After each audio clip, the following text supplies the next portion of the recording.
a good time. Put a smile on your face, yeah. Can be Cam and Elation Radio.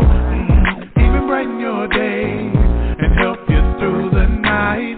Bringing you good music. Can be Cam and Elation Radio. And here's your host, Kimmy Kim.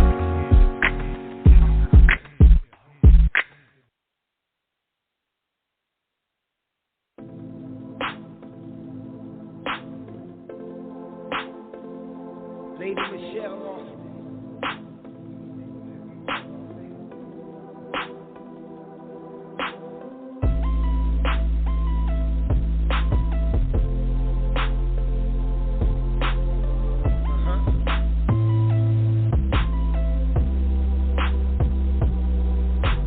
I know what you've been through.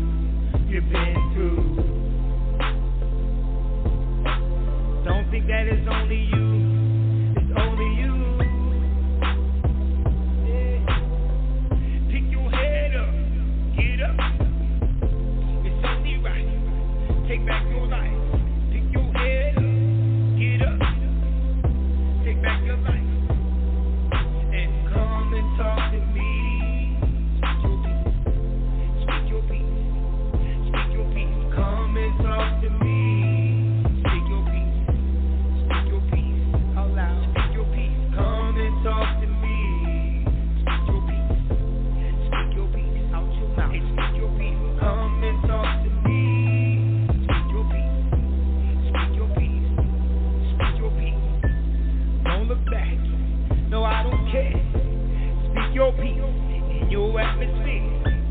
Speak your peace in your atmosphere. Don't look back.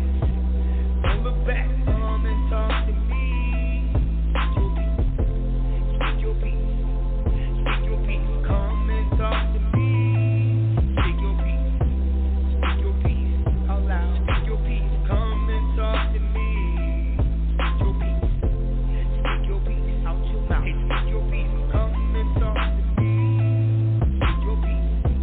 Speak your peace. Speak your peace.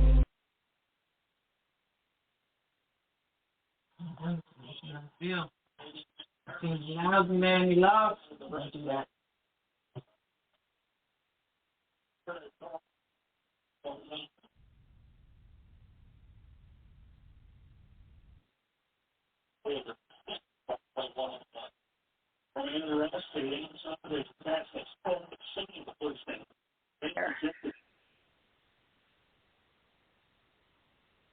Hello, Thriver Nation. How is everyone doing out there? This is your girl, Lady Michelle, and you are listening to Speak Your Peace with Lady Michelle. And I just want to welcome everybody here tonight. Everybody, wherever you're listening from, whatever time zone you're in, we just want to welcome you. And I'm so excited because we kicked off our first episode last week. Yay! Wonderful. We had a wonderful, wonderful, wonderful time. And before we get started, I want to let you know that this platform that we have here is centered around education of domestic violence, toxic relationships, the different forms of trauma, self-love, finding your voice, and so much more. We're going to cover so many things, but those are some of the main things that we're going to cover. And this platform is designed to enlighten, to educate, to inspire, and empower. I'm looking forward to the amazing things that we're going to talk about on this podcast and the different episodes that we're going to have and how we are really going to empower those who listen to us, right? But before we do that, I want to make a disclaimer. And my disclaimer is that we will never conduct any therapy sessions on this podcast. However, we certainly do encourage you to seek professional help if you need it. Let me say that one more time, just in case. We will never conduct any therapy sessions on this podcast. However, we encourage you to seek professional help if you need it, right? And with that, let's give my producer a huge shout out. She is an amazing producer, visionary Kimmy Kim. Clap for my Kimmy Kim. I'm getting all tongue tied over here. I'm so excited. And she is the founder of the Elation family. And at the Elation family, we have a ton of things going on. We have the Elation magazine. We have the Elation radio. We have the Ashes to Beauty Clubhouse. Last week I said it a little backwards, y'all. That's okay. I'm fixing it now. To Beauty Clubhouse. And we just have so many other things that will be offered to you. So look forward to doing those things and dealing with the Elation family. All right, let's get right into it. Whew, like I said, last week we kicked off everything, and we had an amazing time with Dr. Susan Lorraine. We talked about trauma, right? And just a reminder to you that every first Sunday of the month will be centered around trauma. So it'll be all things trauma. We'll talk about different things. But this week I have something really special for you. The rest of the month will always be, something different. It will always be a different topic. And so this time I have an amazing and courageous and phenomenal woman here with us tonight. And when you think about taking my voice back, when you think about that, you cannot say those words without mentioning this beautiful soul here. All right? So, Thriver Nation, y'all help me welcome Miss Jasmine Colleen. I think I said that right. Jasmine, are you with us? Yes. Good to have you here tonight. Thank you for joining us. Yes, it's such a pleasure. I'm so excited. Thank you. Now, I'm hearing a little bit of feedback, so I don't know if it's you, but we're gonna try to get through this night, right? Okay. Can you hear me better? I can hear you. Yes, I can hear you. Okay, gotcha. Okay. So I'm really mostly excited about having you here with us tonight because you have a special place in my heart. You're like a mentee for me. You are. We've dealt with so many conversations surrounding domestic abuse and all of those different things. And so I just really wanted you to come and share some things with my audience tonight, considering that this is Teen Dating Violence Awareness Month. And some of the things that happened to you started when you were a teen.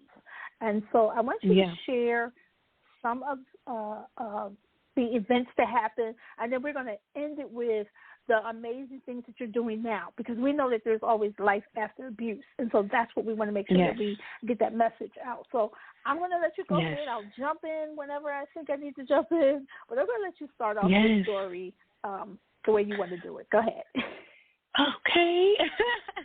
Well, I just want to thank you so much.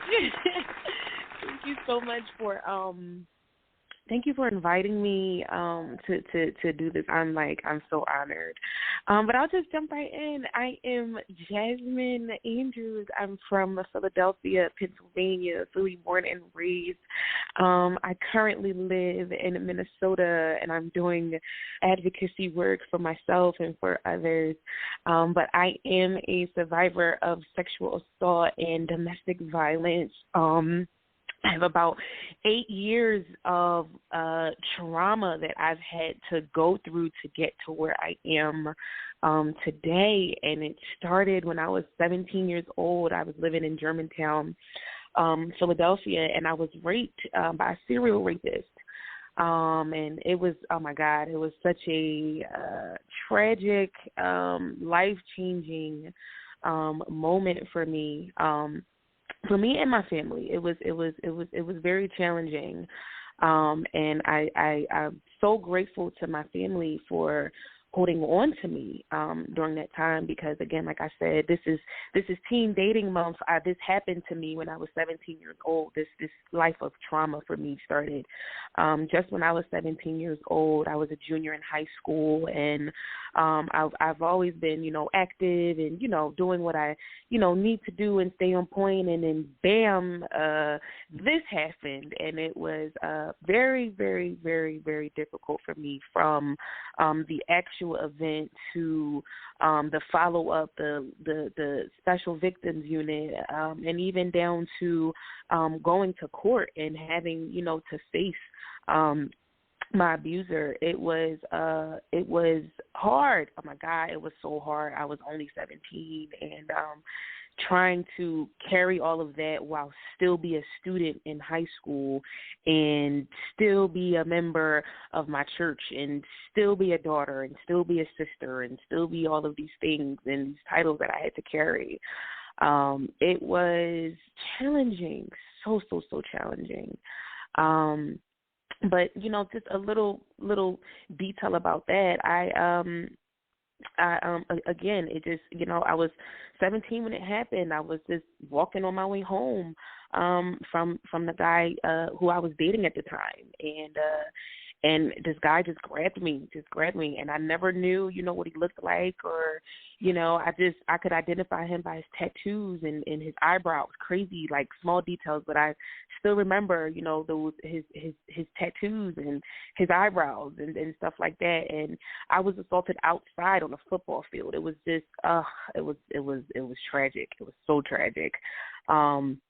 And then, having to go through the special victims unit type of situation. I don't know if anyone, watches, Law and Order and stuff like that, but that life is, it's real.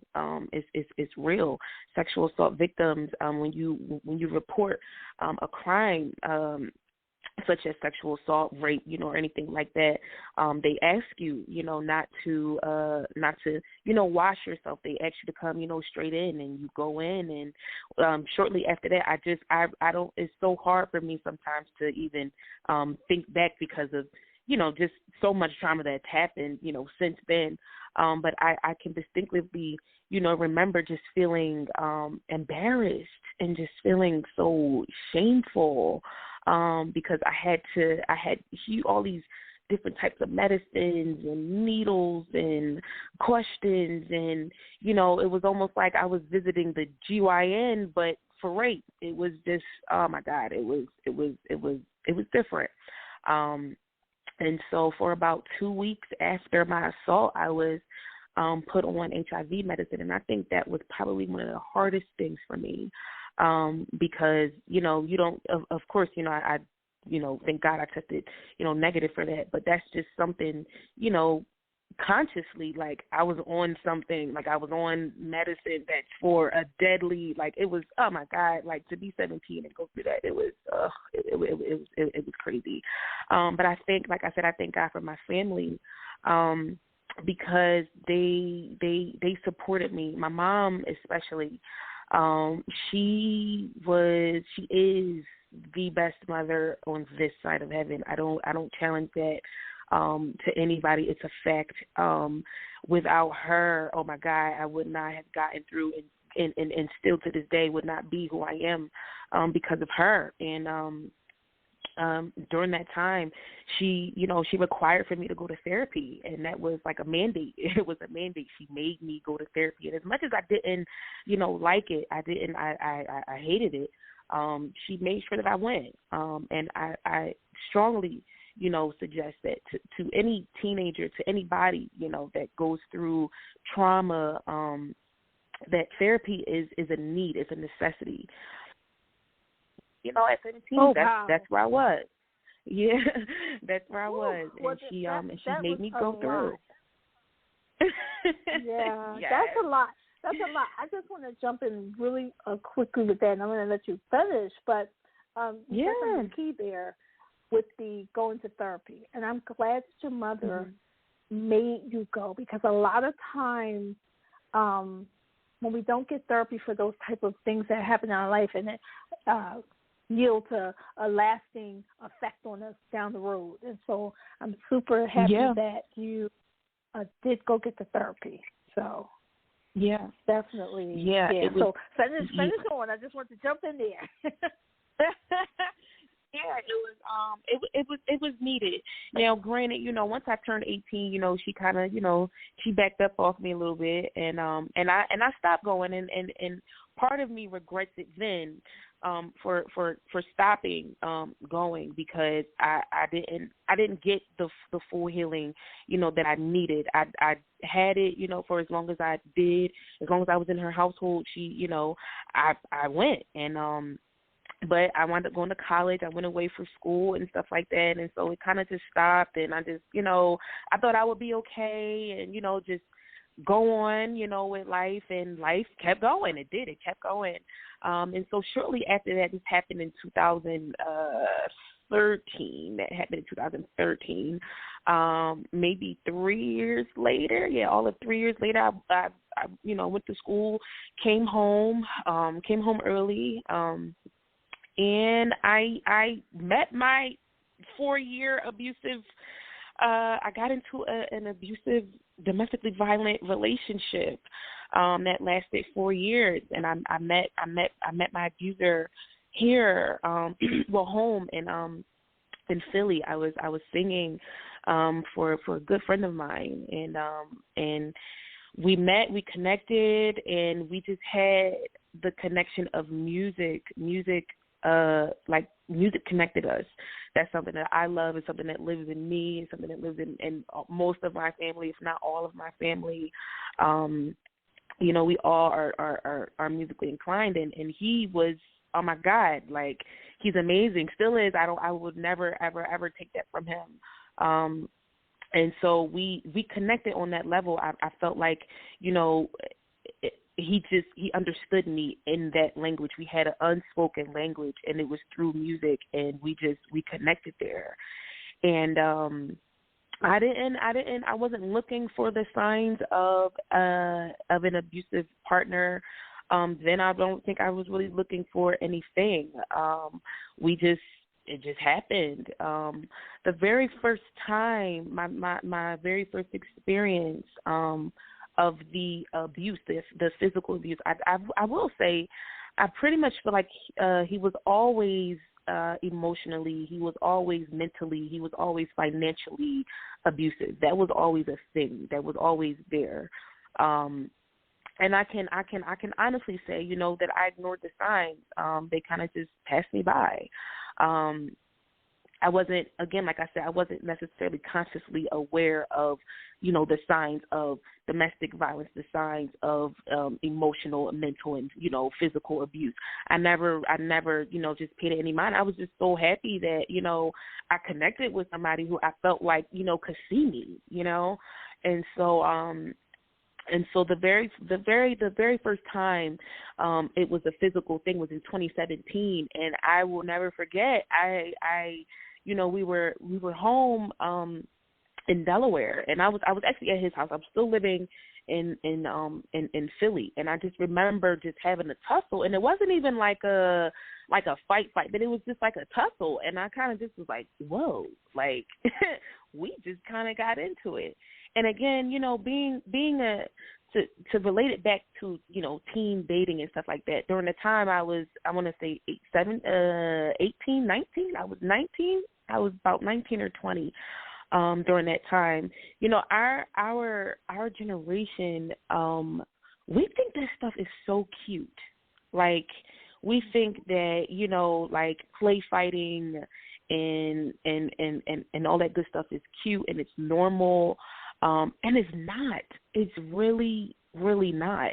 And during that time, I didn't see that as abusive. I didn't see that as a problem. I just saw it as, okay, couples, they get into it, and you get over it. But once I started, realizing, and this is later down the line, I then, later down the line realized that, okay, he's an abusive guy. But in the beginning, I never could put a name to what I was experiencing. I never could just flat out say, he's abusive. It was never that. It was always just like, we fight. You know what I mean? Like, we go through stuff, we fight, and we get over it. And so that was like, that was a big thing for me. But once, time started going on, and the fight started, becoming more and more frequent, and the emotional abuse was more frequent, and the mental abuse was more frequent, and I found myself in this vicious, it was just a cycle, and I was just like, okay, how am I going to get out of this? And I just distinctively remember I was really depressed. I was living in North Philly. I was just really depressed. I was still going to work, every day as if, nothing was wrong, but I wasn't myself. I was very withdrawn from my family, and I'm not like that. I love being around my mom. I love being around my siblings, my cousins. And so I just became a very withdrawn person. And the first person that realized that was my mom. And she knows, she has a crazy, heavy sense of discernment on her. And she realized it. And, I always just was like, nah, I'm cool. Everything's okay. But everything wasn't. It just wasn't. My life was hell. Like, it was absolute hell. I was living literally in hell. It wasn't good. Wow. And, yeah. So, I mean, you want to jump in? I don't know. You want to jump in? Listen, I was going to let you finish, but I do want to jump in there. When someone is telling their story about any type of abuse, I don't like to cut them off because you want them to get it out. So that's why I was letting you finish. But what I do want to jump in and say is, for those who may not know, because you made a great point. You said you didn't know what it was. You couldn't put a name with it, what was going on. So I'm going to give the definition for domestic abuse in case someone's listening and they don't know. And so I'm going to give that definition. The definition is domestic abuse, domestic violence, or intimate partner violence, because it can be called different things, can be defined as a pattern of behavior in any relationship that is used to gain or maintain power and control over an intimate partner. Abuse is physical, sexual, emotional, economic, or psychological actions or threats of actions that influence another person. This includes any behavior that frighten, intimidate, terrorize, manipulate, hurt, humiliate, blame, injure, or wound someone. Domestic violence can happen to anyone of any race, any age, any sexual orientation, any religion, or any gender. Okay, so I just really wanted to kind of get that out there. And then just one more piece of it says it can occur within a range of relationships, including couples who are married, living together, or dating. Domestic violence affects people of all socioeconomic backgrounds and education levels. I wanted to make sure that we got that out because people need to know that it affects all types of people. It doesn't have an age, it doesn't have a gender, it doesn't care if you're married or if you're just living together or if you're just boyfriend and girlfriend. It does not care. It affects all people all around. And so I wanted to make sure, because I remember when I was going through domestic violence, and it also can be family violence too. They didn't put that in there, but it is a part of domestic abuse, family violence. And I remember when I was going through it when I was younger, and I knew something was wrong, but I never knew what the name of it was. I never knew what was going on because they really didn't talk about it. I'm quite older than you. They did not talk about it back in the day. You just went ahead and did, rolled with the punches, if you will. And so that's what happens. But I am so proud of you that you were able to get out of of that situation, the first situation. I understand that you were with your boyfriend and then you were coming home and, this attack happened to you. But one of the things that I love about you and talking with you is you never just laid down. You never gave up. You never just said, okay, woe is me, this happened to me, and I'm just going to be bitter the rest of my life, and I'm just never going to love again. I'm never going to, I'm not going to keep moving forward. And so I love that about you. You're a very strong, courageous young woman who can help other young women. And that was the reason why I really wanted you to come on tonight, because I want other young women who are experiencing this, who may be afraid to say something. I want them to know that, yes, it has happened to other young women, but you can make it. You can get out. You can survive. And then, you already survived. The very first day, I always tell people the very first day that it happened, you survived. If you made it to the next day, you survived it. Yes. But you can move forward. So, yeah. So, all right. So, we're going to talk just a little bit more about the things that were happening and how you were able to figure out what was going on. And then we're going to move into talking about the outcome, the aftermath, the beautiful part about it. All right, so you can just kind of finish up a little bit about what happened with this particular relationship. Okay, so fast forward to like 2018. This was year 2, year 3, because I got out in 2020. So 2018, I was still pretty much there, but just going through it. And I just felt a strong shift that was getting ready to take place in my life. And I didn't know, what it was. I just felt like, I was just tired of going through what I was going through. I still, loved, the guy who I was with. But I just felt like something in my personal life. I just felt like my personal life, had to change. And so, my abuser, most of it was bad. Most of it was bad.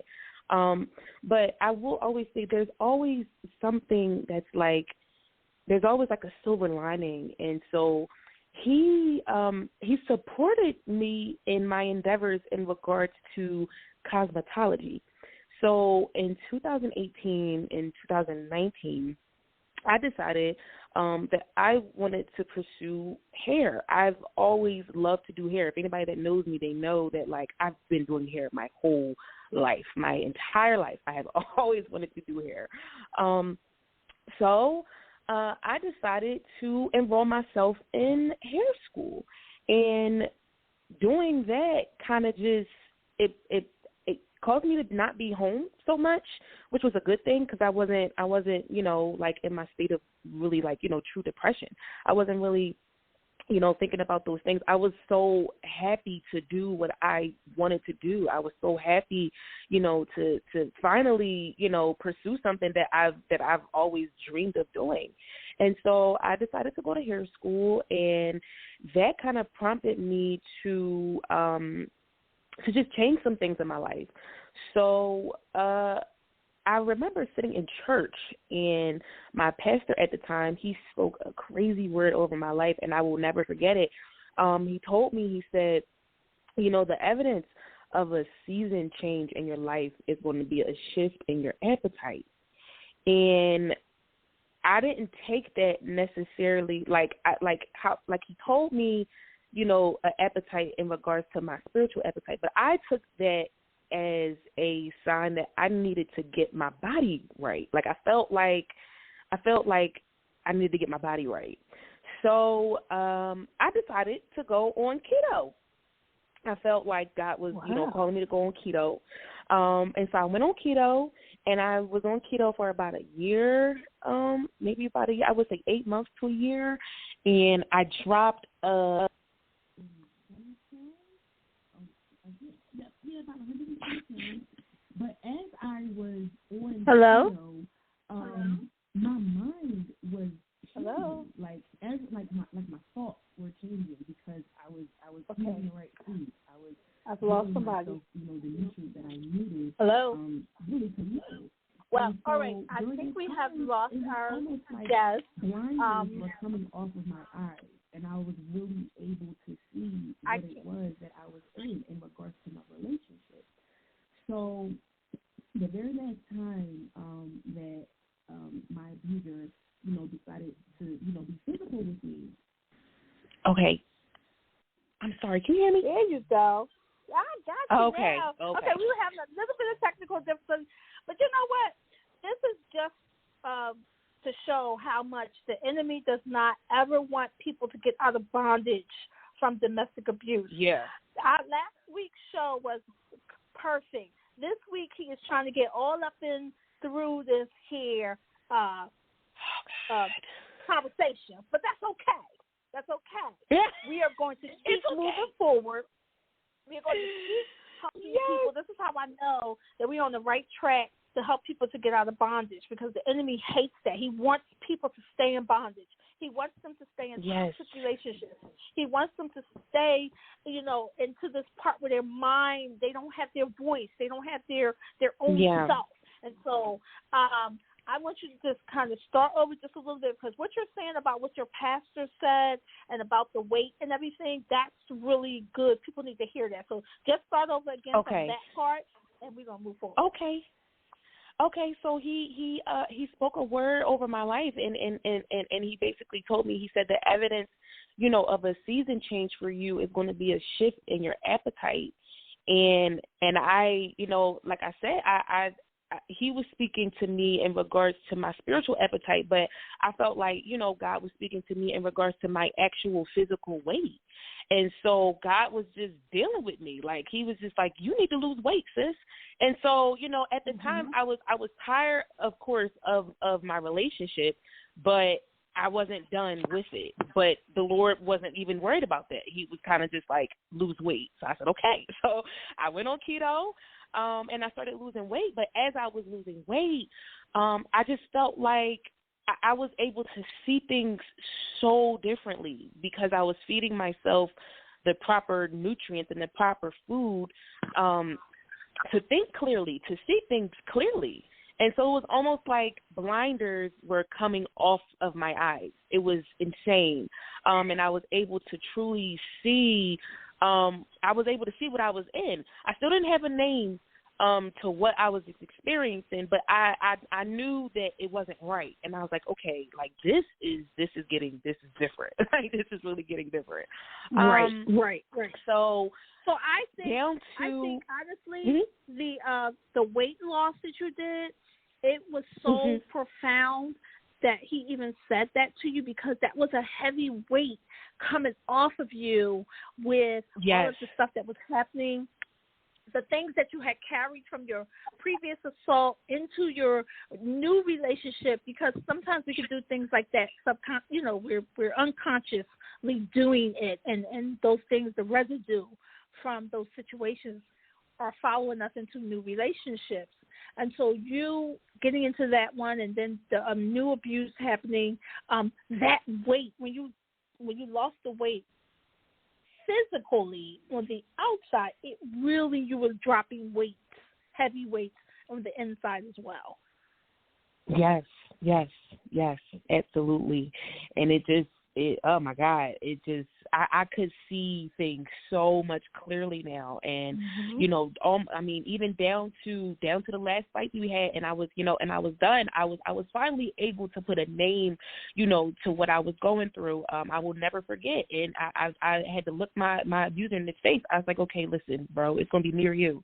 It's going to be me or you. And I had finally said out of my mouth to his face, like, okay, you're not going to kill me of domestic violence. And I had never said that in all of the 4 years that I had been with him. But something in my spirit just rose up in me and was like, you are not going to kill me of domestic violence. And that was the last time I saw him. That was the last time I saw him.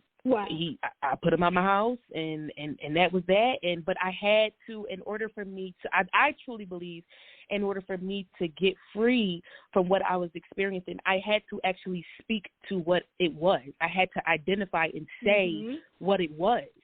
And I said it. I finally I had no knowledge of this is domestic violence. You know what I mean? You're in a domestically abusive relationship. But it really wasn't until I lost the weight so I could see, and think clearly. I'm like, yo, you are not going to kill me. It's domestic abuse.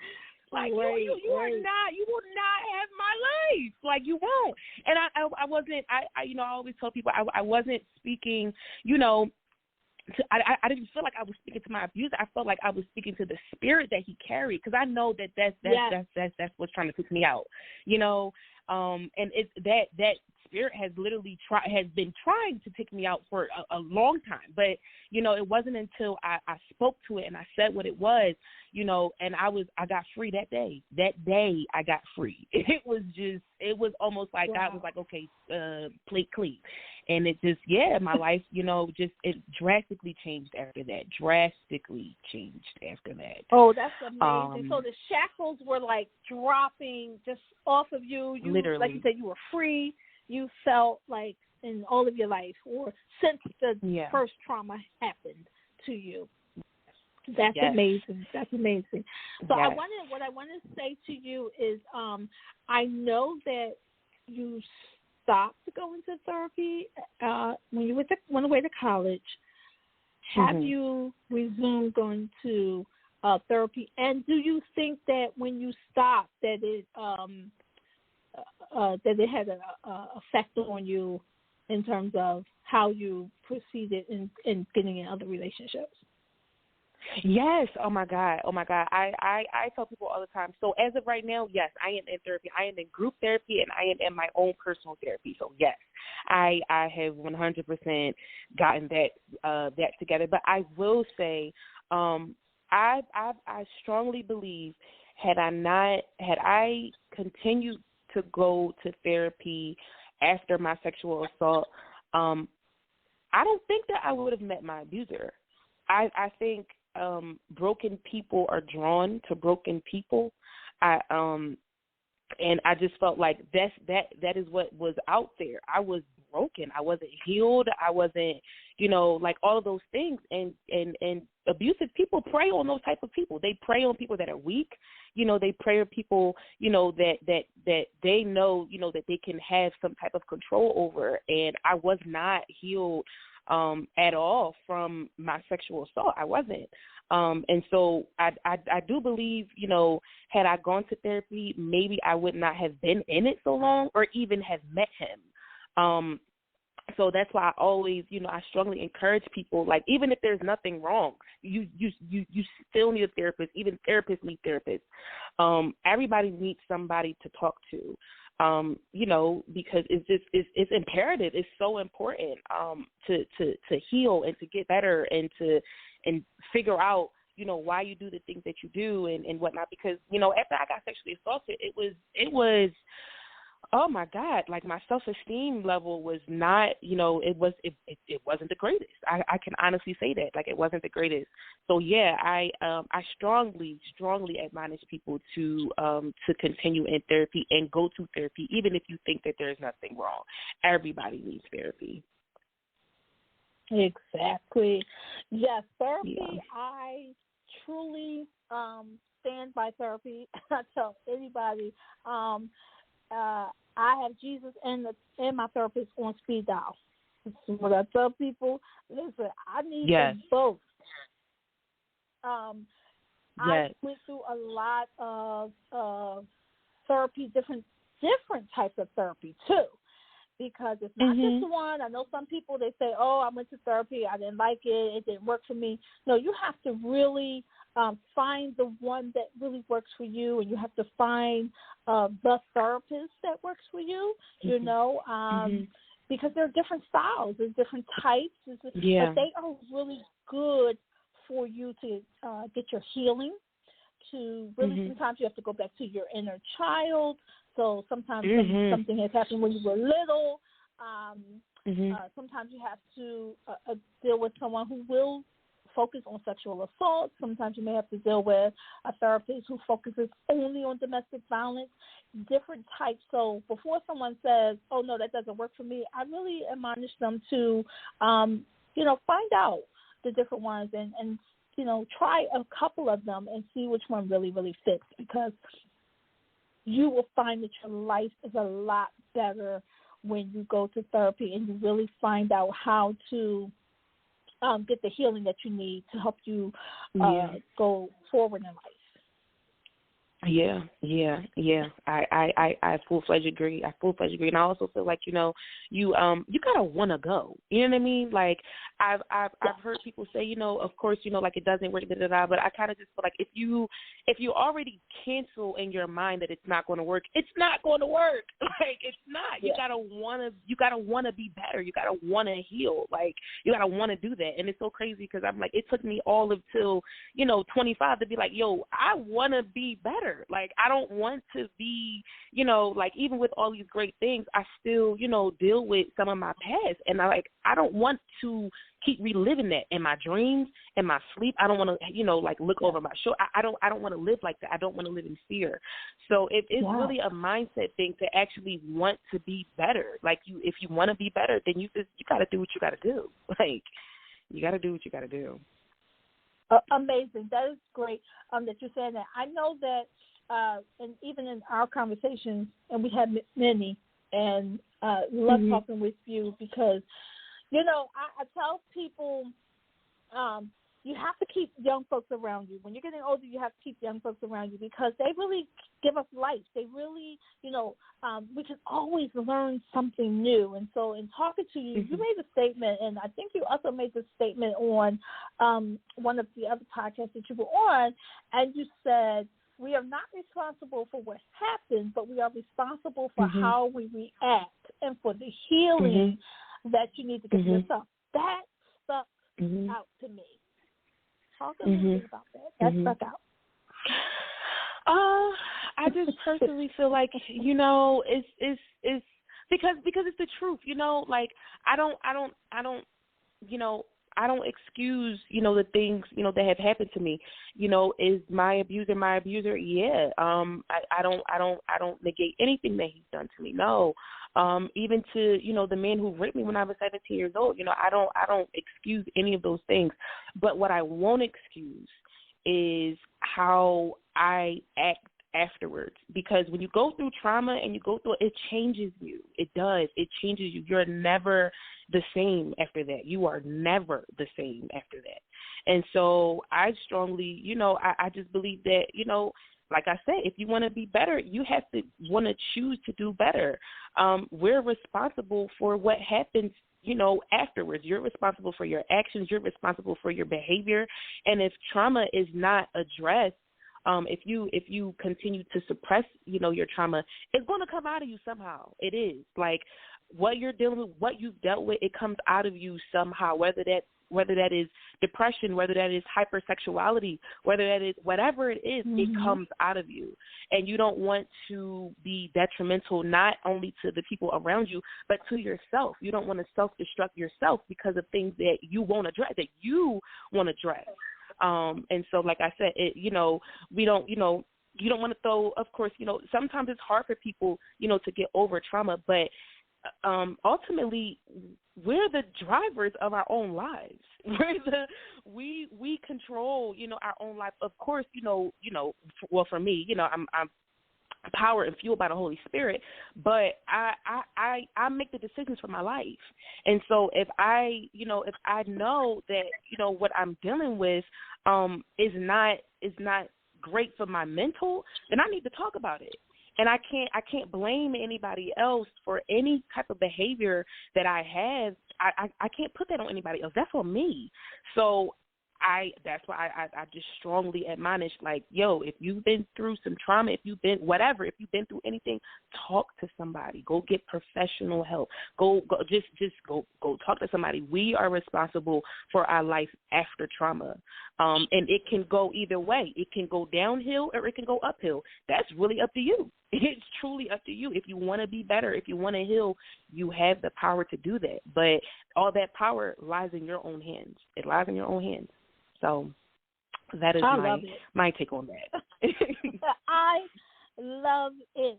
I love it. It could not have been said any better than what you just said. I hope that everyone who is listening could really get something out of that. I know each time I hear you talk about it, it really does something for me. I'm in total agreement with it, and I do believe strongly in therapy, especially when you have had any type of trauma to you. Yeah. And I want people to always remember that, you know, just because you experience the exact same thing as someone else experienced, people handle trauma differently. They handle, you know, the effects of trauma differently. So just wanted to say that. So what I want to say is, you're doing some amazing things now. You do hair, fantastic. I mean, I love it. I love your style. You are now in a different state. But you're in a different state of mind, and you're in a different state where you reside. You've gone back to school. These are all of the wonderful things that I want people to know, that, you know, domestic violence, you don't have to just lay down and die with the person who's abusing you. That's what they want. They want to take everything. They want to strip you of your mind, body, and spirit. They want to just break everything in you. But you don't have to do that. And so I love that you picked up the pieces and you are moving forward. Tell us, you know, what you're doing, how you're doing it, how's it coming along. I know we're coming down to the end of our show, but just if you could quickly just tell the people, you know, tell my Thriver Nation how things are going right now. Oh, man, things are going great. Before I moved in 2020, like right after I got out of my relationship, God afforded me to travel. And shout out to my best friend, Michael. Oh, my God. It was amazing. I did a cross-country road trip, and I felt like God was preparing me to travel. He just was like, listen, this is what life is about to be like. And so I wound up doing a cross-country road trip, and it was awesome. And that was great. I opened up my own salon in Philly. I did like a whole bunch of stuff, and it was like Godspeed. Like as soon as I got out of a relationship, it was Godspeed. God just started opening up crazy doors for me. And then by the end of 2020, 2021, I felt like, you know, I said, okay, I feel like I'm not doing enough. And although I was doing a lot, you know, I had just opened up my business. Things were going great. I was, you know, I'm living by myself. I'm like, you know, full time, like just doing me. I'm being creative. I'm not, you know, tied down to a 9-to-5 or anything. I'm doing what I love. But I just felt like I wasn't doing enough. And so I asked God, I said, you know, what do you want me to do? Like, what am I supposed to do? And I've always, you know, had a prayer life where I felt like, you know, even still to this day, I tell God, whatever you want me to do, wherever you want me to go, whatever you want me to say, I'm going to do it. And that's no hesitation whatsoever. And so I felt like I needed to move. I love Philadelphia, I do, but I've always felt like I've been a flower that's been trying to bud for years, but I'm not in good soil. And so I felt like I needed a soil change. I felt like I needed to just uproot my roots and go somewhere else. And so I started focusing on moving. And I don't know why, but the Lord gave me Minnesota. And I was like, Minnesota? Like, what is out there? Like, what is out there? I have family out here. And so he afforded me to move here. And when I say it was a swift transition, it was so swift. I had all of there were 3 places that I was considering, and of those 3 places, all the energy was that was given to me was from Minnesota. And I was very nervous. Like I said, this is not a place that I'm from. I don't know anybody, and it's just, you know, it's different. It's foreign land, but I knew it was God because of how swift the transition was, how swift this, you know, how it was quick. It was easy. I didn't have to struggle, you know, for it. I'm not struggling now. Like, I'm still being sustained, you know, while I'm here. And so God just told me, yeah, it's Minnesota for you, so go. And so I came here, and I knew being here, I wasn't going to do hair. I wasn't going to do any of the things that I thought I was going to do. I know that I'm assigned this state to write. I'm assigned here to write a book. I'm here to write music. I'm here to write. I'm here to write. And so I've been doing that since I've been here. I write. and God has literally afforded me to be able to have a beautiful home, and I'm trying to fulfill His purpose that He has for me. So every day I wake up and I don't necessarily have a routine. I'm just like, okay, God, like whatever you want me to do, whatever you want me to say today, I'm gonna say it. And I just, I write, and I've never been able to. It's so crazy. I've been singing like my whole life. I went to college, for music, and I've never been able to songwrite ever. I've always even felt envious of friends who could songwrite, who had that gift, because I can sing, but to write music is like something completely different. And it wasn't until I got here and I got sober, that was another major thing that God like really delivered me from, was from smoking weed. Oh my God, that was like a stronghold. It was such a stronghold. But moving here, I've been sober. I've been here since August. So moving here, I got sober. I got my mind right, and I've been writing, and not just writing a book, but writing music. And that for me is like, oh my God, I even still get emotional now just thinking about it, because I never could do that while I was home. When I was home in Philly, I couldn't do it. It just wasn't in me. But so many things have been birthed in me while being here, and that's how I know, I'm in the right place. I know I'm in the right place because I'm doing things that I prayed for, and that's, being able to express words and write them down and have songs and lyrics. I'm like, oh my God, I didn't even know I had that in me. Wow. Yeah, that's kind of what I'm doing now. Yes, that's what I'm doing now. I'm full-time writing. Yes.